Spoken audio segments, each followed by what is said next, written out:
ಮೋದಿ ಅವರಿಗೆ, ಸುಳ್ಳರಲ್ಲಿ ಸುಳ್ಳ ನರೇಂದ್ರ ಮೋದಿ ಅವರಿಗೆ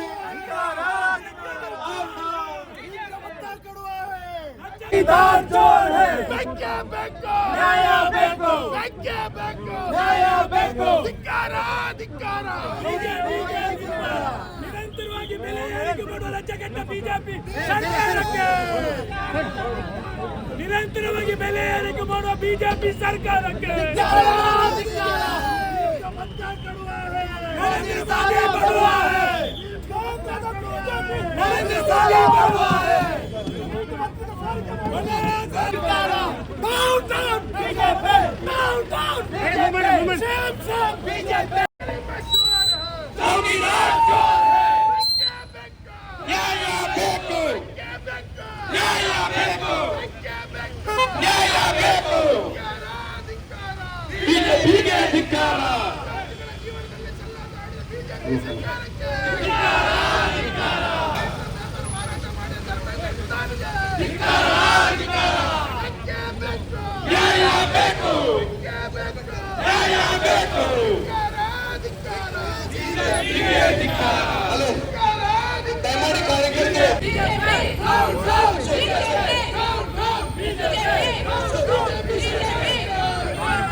ಬೇಡ, ಮೆಲೋಡಿ ಬೇಡ, ಬೇಕೇ ಬೇಕು, ನೆಮ್ಮದಿ ಬೇಕು.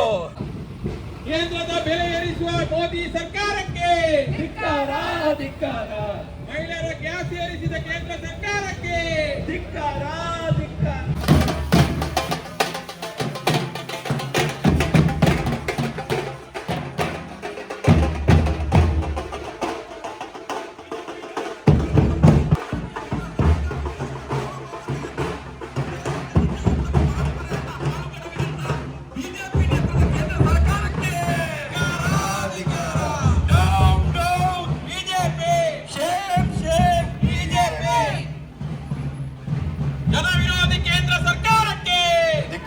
ಧಿಕ್ಕಾರ. ರೂಪಾಯಿಗೆ ಏರಿಸಿದ ಕೇಂದ್ರ ಸರ್ಕಾರಕ್ಕೆ, ವಿದೇಶದಲ್ಲಿ ಮಜಾ ಮಾಡುವ ನರೇಂದ್ರ ಮೋದಿಗೆ,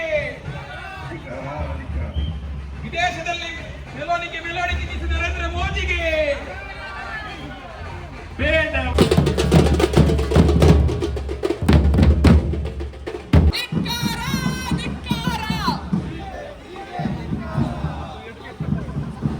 ನಿರಂತರ ಬೆಲೆ ಏರಿಕೆಯಿಂದ ಜನರ ಬದುಕನ್ನ ದುಸ್ತರಗೊಳಿಸಿದಂತ ಬಿಜೆಪಿ ನೇತೃತ್ವದ ಸ್ಪರ್ಧಾತ್ಮಕ ಪರೀಕ್ಷೆಗಳಲ್ಲಿ ಭ್ರಷ್ಟಾಚಾರ ತಾಂಡವಾಡುವಂತೆ ಮಾಡಿದ ಬಿಜೆಪಿ ನೇತೃತ್ವದ ಕೇಂದ್ರ ಸರ್ಕಾರಕ್ಕೆ, ಮತದಾರ ಪಟ್ಟಿಯ ವಿಶೇಷ ತೀವ್ರ ಪರಿಷ್ಕರಣೆಯ ಮೂಲಕ ಕೋಟ್ಯಾಂತರ ನೈಜ ಮತದಾರರ ಹಕ್ಕನ್ನು ಕಸಿಯುತ್ತಿರುವಂತ ಬಿಜೆಪಿ ನೇತೃತ್ವದ ಕೇಂದ್ರ ಸರ್ಕಾರಕ್ಕೆ, 21 ಪೈಸೆ ಜಾಸ್ತಿ ಮಾಡ್ತಾರೆ. ಅವ್ರು ಹೇಳಿದ್ರು ಕ್ರೂಡ್ ಆಯಿಲ್ ರೇಟ್ ಜಾಸ್ತಿ ಆಯಿತು ಅಂತ. ಕ್ರೂಡ್ ಆಯಿಲ್ ರೇಟ್ ಜಾಸ್ತಿ ಆಗಲಿಕ್ಕೆ ನೀವೇ ಜವಾಬ್ದಾರಿ.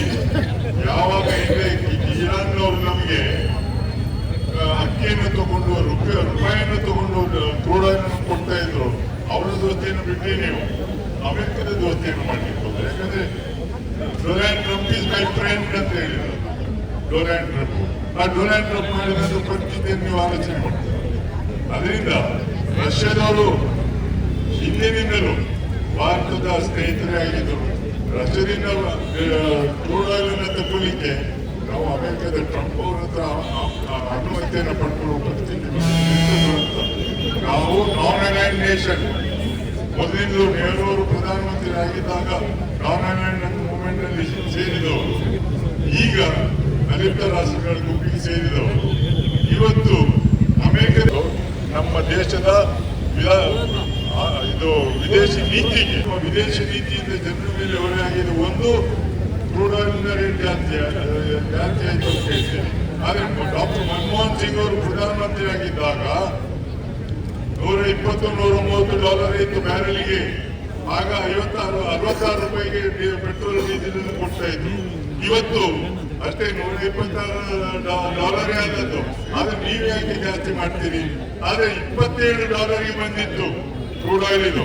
ಅದೇನು ಜನರಿಗೆ ಅದನ್ನು ವರ್ಗಾವಣೆ ಮಾಡಲಿಲ್ಲ. ವ್ಯವಸ್ಥೆ ಸುಧಾರಿಸಲಿಕ್ಕೆ 10 ವರ್ಷಗಳ ಕಾಲ ಕಾಂಗ್ರೆಸ್ ಮನಮೋಹನ್ ಸಿಂಗ್ ಅವರ ಸರ್ಕಾರ ಏನು ಮಾಡಿದ ವ್ಯವಸ್ಥೆ ಇದೆ ಅದನ್ನ ನೀವು 25 ವರ್ಷದಿಂದ ತಗೊಂಡೋಗಿ ಆಯ್ತು. ಇನ್ನು ಮುಂದೆ UP ಕಾಂಗ್ರೆಸ್ ಸರ್ಕಾರವೇ ಬದಲಾವಣೆಯನ್ನು ತರಬೇಕಾಗ್ತದೆ ಅಂತ ನನ್ನ ಅಭಿಪ್ರಾಯ ಅಂತ ಹೇಳ್ತಾ ನಾನು ಮಾತಾಡ್ತೀನಿ.